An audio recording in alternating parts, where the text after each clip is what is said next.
Chapter 37. Joseph's Dreams. So Jacob settled again in the land of Canaan, where his father had lived as a foreigner. This is the account of Jacob and his family. When Joseph was 17 years old, he often tended his father's flocks. He worked for his half-brothers, the sons of his father's wives, Bilhah and Zilpah. But Joseph reported to his father some of the bad things his brothers were doing. Jacob loved Joseph more than any of his other children, because Joseph had been born to him in his old age. So one day Jacob had a special gift made for Joseph, a beautiful robe. But his brothers hated Joseph because their father loved him more than the rest of them. They couldn't say a kind word to him. One night, Joseph had a dream, and when he told his brothers about it, they hated him more than ever. "Listen to this dream," he said.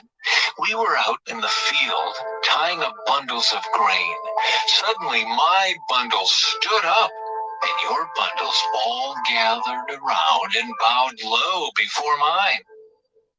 His brothers responded, "So you think you will be our king, do you? Do you actually think you will reign over us?"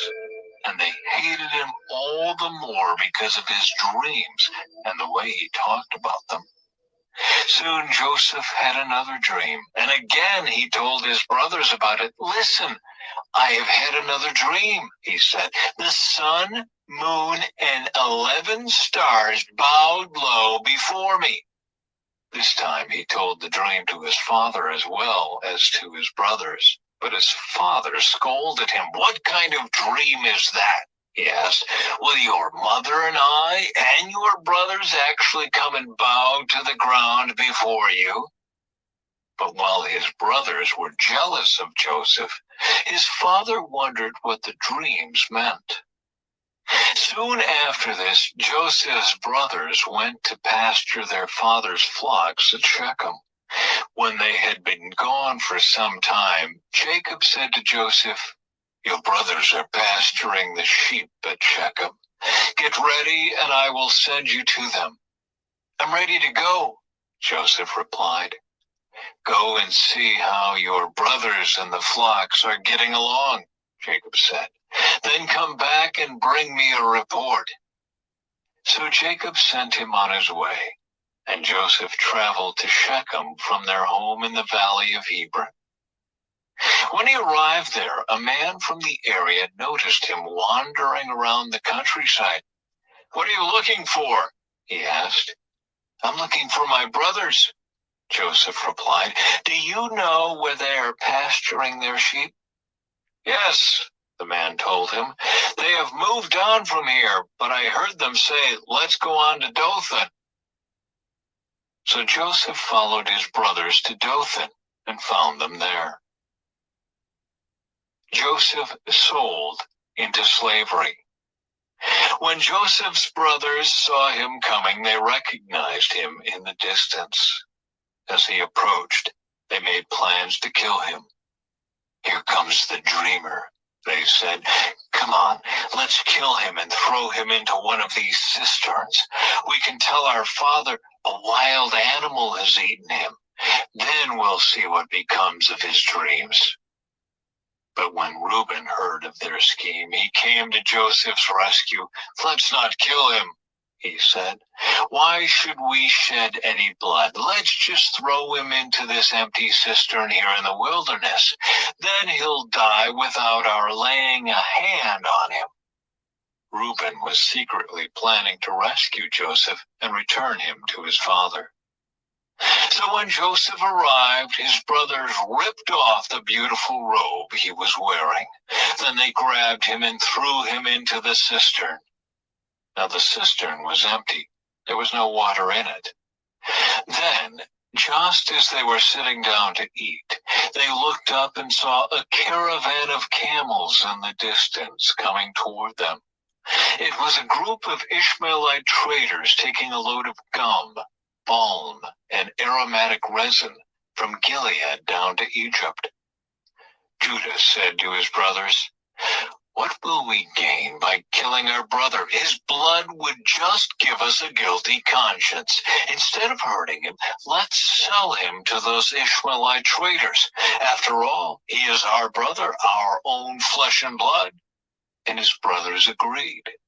So when the Ishmaelites, who were Midianite traders, came by, Joseph's brothers pulled him out of the cistern and sold him to them for 20 pieces of silver. And the traders took him to Egypt. Some time later, Reuben returned to get Joseph out of the cistern. When he discovered that Joseph was missing, he tore his clothes in grief. Then he went back to his brothers and lamented, "The boy is gone. What will I do now?" Then the brothers killed a young goat and dipped Joseph's robe in its blood. They sent the beautiful robe to their father with this message: "Look at what we found. Doesn't this robe belong to your son?" Their father recognized it immediately.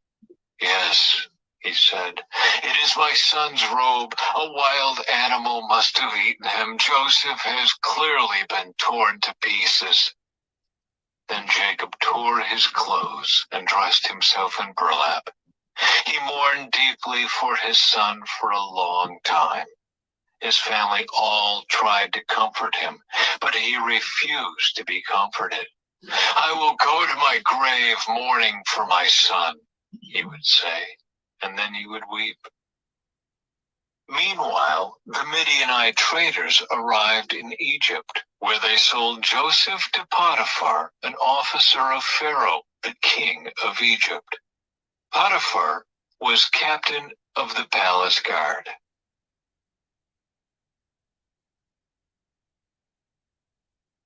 Chapter 38.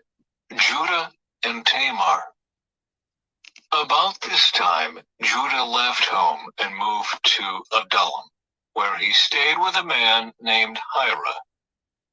There he saw a Canaanite woman, the daughter of Shua, and he married her.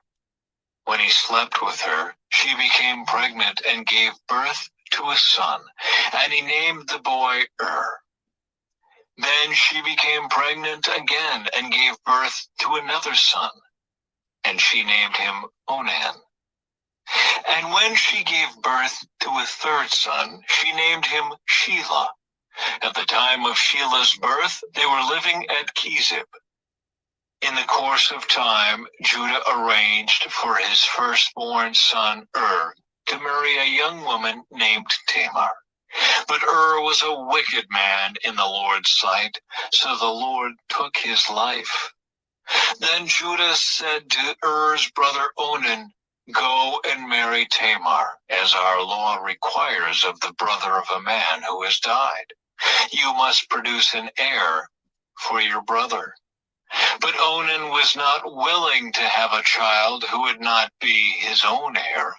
So whenever he had intercourse with his brother's wife, he spilled the semen on the ground. This prevented her from having a child who would belong to his brother.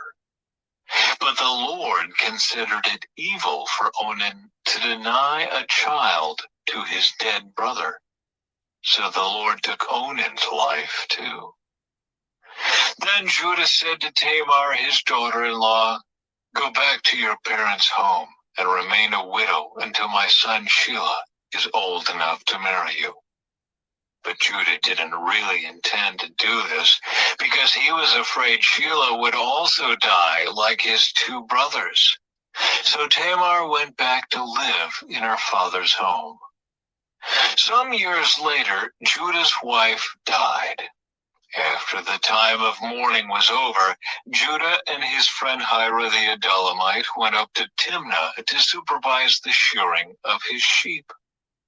Someone told Tamar, "Look, your father-in-law is going up to Timnah to shear his sheep." Tamar was aware that Shelah had grown up, but no arrangements had been made for her to come and marry him.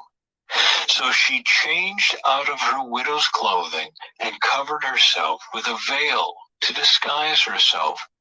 Then she sat beside the road at the entrance to the village of Enam, which is on the road to Timnah. Judah noticed her and thought she was a prostitute, since she had covered her face. So he stopped and propositioned her. "Let me have sex with you," he said, not realizing that she was his own daughter-in-law. "How much will you pay to have sex with me?" Tamar asked. "I'll send you a young goat from my flock," Judah promised. "But what will you give me to guarantee that you will send the goat?" she asked. "What kind of guarantee do you want?" he replied. She answered, "Leave me your identification seal and its cord and the walking stick you are carrying." So Judah gave them to her. Then he had intercourse with her, and she became pregnant. Afterward, she went back home, took off her veil, and put on her widow's clothing as usual. Later, Judah asked his friend Hira the Adullamite to take the young goat to the woman and to pick up the things he had given her as his guarantee. But Hira couldn't find her. So he asked the men who lived there, "Where can I find the shrine prostitute who was sitting beside the road at the entrance to Enam?" "We've never had a shrine prostitute here," they replied. So Hira returned to Judah and told him, "I couldn't find her anywhere, and the men of the village claim they've never had a shrine prostitute there." "Then let her keep the things I gave her," Judah said. "I sent the young goat as we agreed, but you couldn't find her. We'd be the laughing stock of the village if we went back again to look for her." About 3 months later, Judah was told, "Tamar, your daughter-in-law, has acted like a prostitute, and now because of this, she's pregnant." "Bring her out and let her be burned," Judah demanded. But as they were taking her out to kill her, she sent this message to her father-in-law: "The man who owns these things made me pregnant. Look closely. Whose seal and cord and walking stick are these?"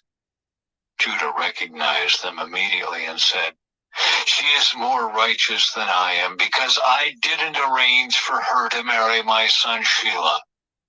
And Judah never slept with Tamar again.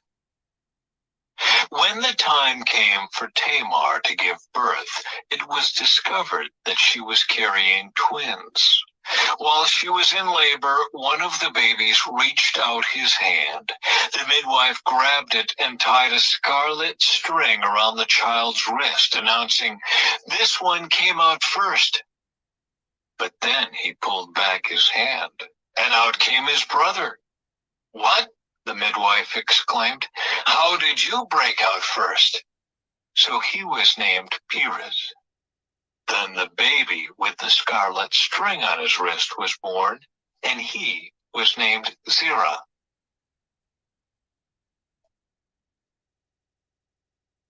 Chapter 39. Joseph in Potiphar's house.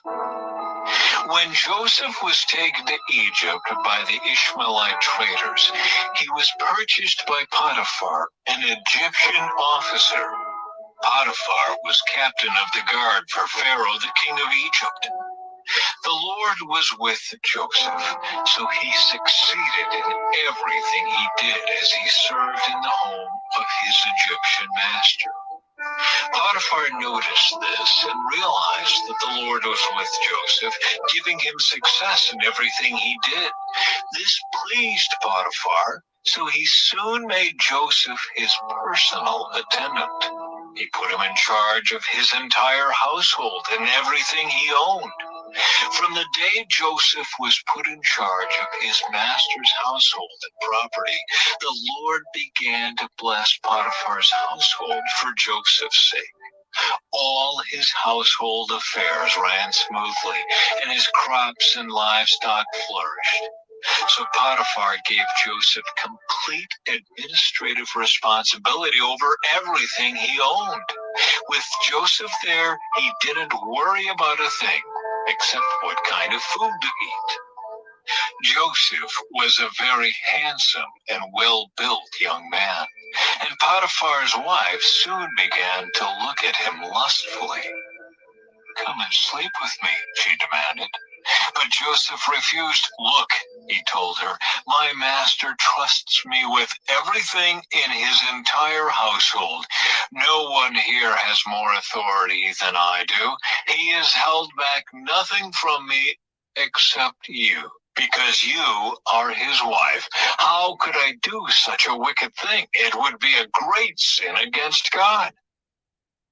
She kept putting pressure on Joseph day after day, but he refused to sleep with her, and he kept out of her way as much as possible.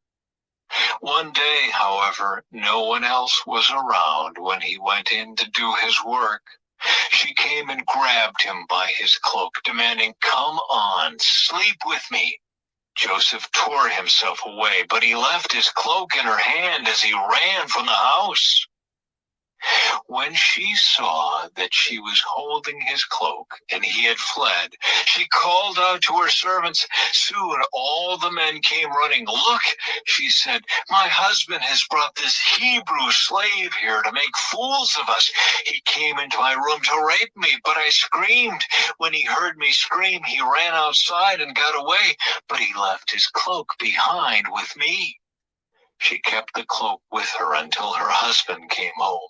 Then she told him her story. "That Hebrew slave you've brought into our house tried to come in and fool around with me," she said. "But when I screamed, he ran outside, leaving his cloak with me." Joseph put in prison. Potiphar was furious when he heard his wife's story about how Joseph had treated her, so he took Joseph and threw him into the prison where the king's prisoners were held, and there he remained. But the Lord was with Joseph in the prison and showed him his faithful love. And the Lord made Joseph a favorite with the prison warden. Before long, the warden put Joseph in charge of all the other prisoners and over everything that happened in the prison. The warden had no more worries because Joseph took care of everything. The Lord was with him and caused everything he did to succeed.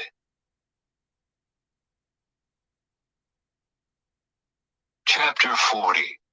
Joseph interprets 2 dreams.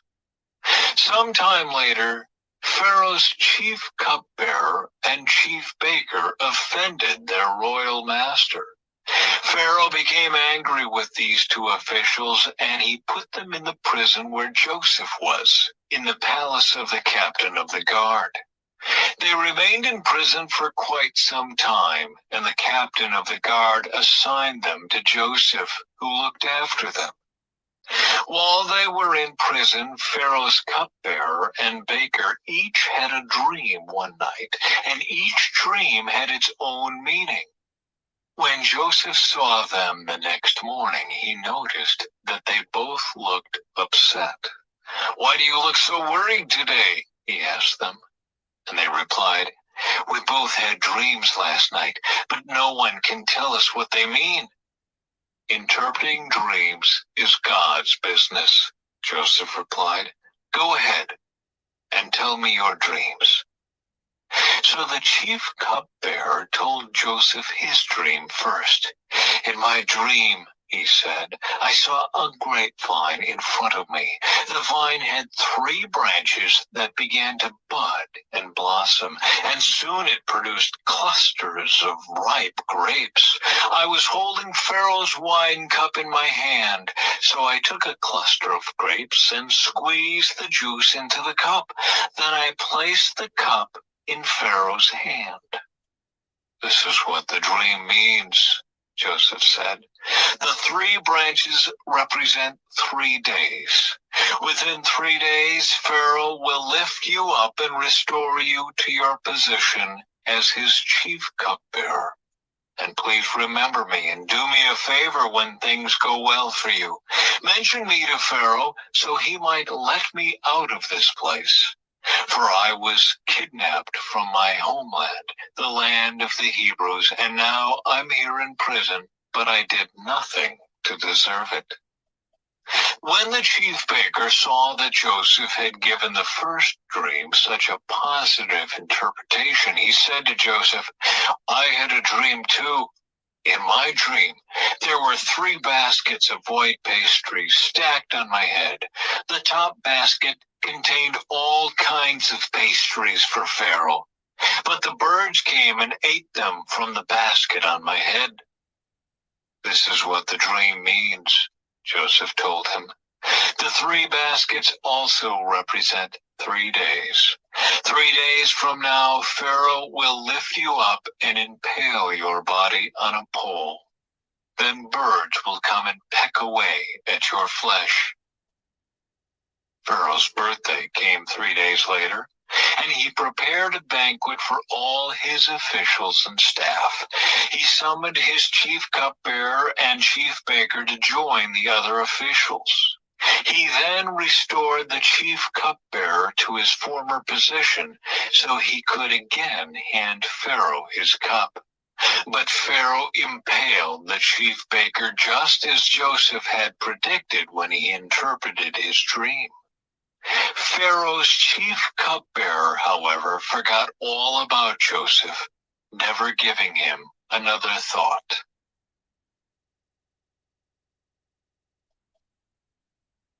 Chapter 41. Pharaoh's Dreams. 2 full years later, Pharaoh dreamed that he was standing on the bank of the Nile River. In his dream, he saw 7 fat, healthy cows come up out of the river and begin grazing in the marsh grass. Then he saw 7 more cows come up behind them from the Nile, but these were scrawny and thin. These cows stood beside the fat cows on the riverbank. Then the scrawny, thin cows ate the 7 healthy fat cows. At this point in the dream, Pharaoh woke up. But he fell asleep again and had a second dream. This time he saw 7 heads of grain, plump and beautiful, growing on a single stalk. Then 7 more heads of grain appeared, but these were shriveled and withered by the east wind. And these thin heads swallowed up the 7 plump, well-formed heads. Then Pharaoh woke up again and realized it was a dream. The next morning, Pharaoh was very disturbed by the dreams, so he called for all the magicians and wise men of Egypt. When Pharaoh told them his dreams, not one of them could tell him what they meant. Finally, the king's chief cupbearer spoke up. "Today I have been reminded of my failure," he told Pharaoh.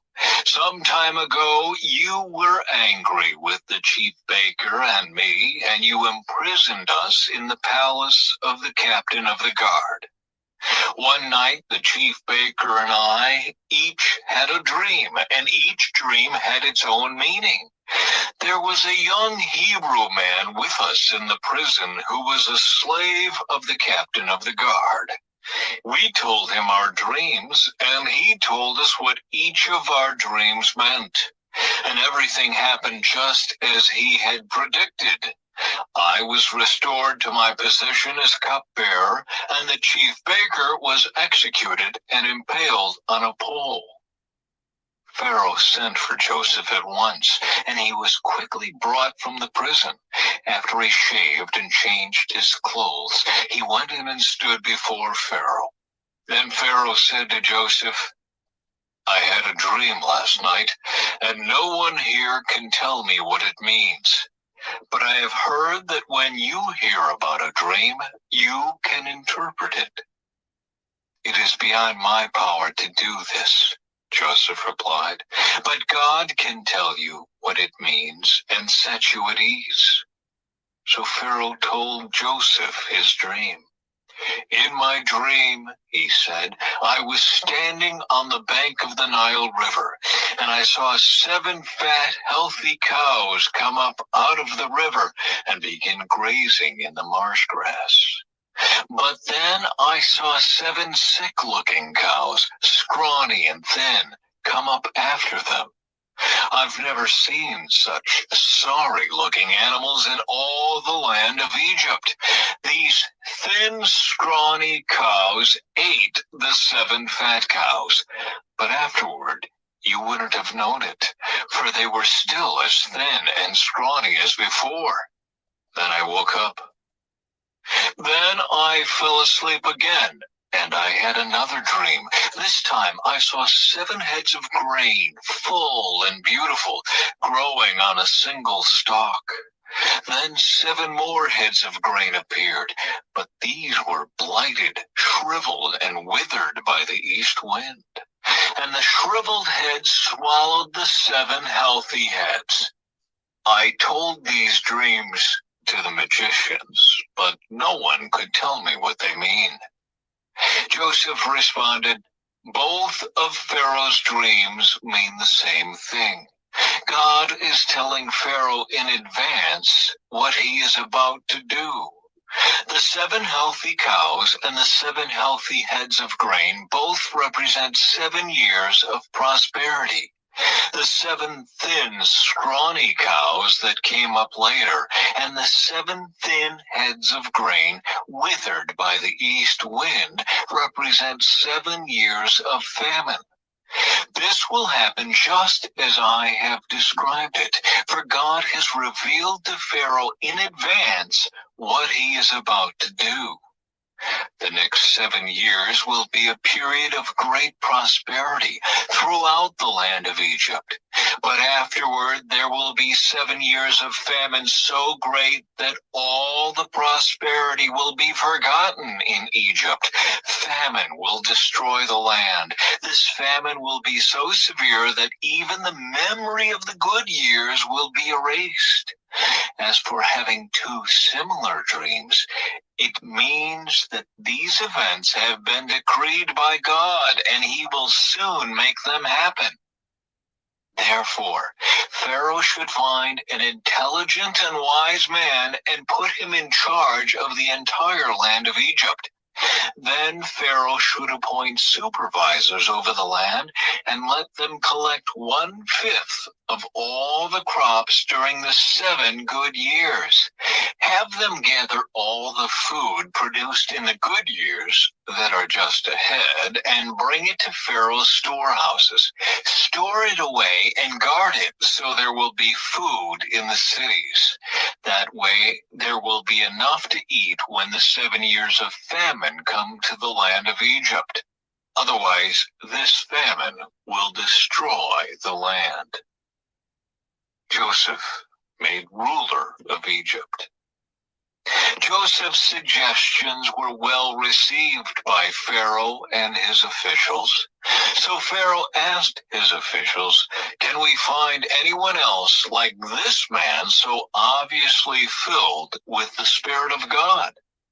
Then Pharaoh said to Joseph, "Since God has revealed the meaning of the dreams to you, clearly no one else is as intelligent or wise as you are. You will be in charge of my court, and all my people will take orders from you. Only I, sitting on my throne, will have a rank higher than yours." Pharaoh said to Joseph, "I hereby put you in charge of the entire land of Egypt."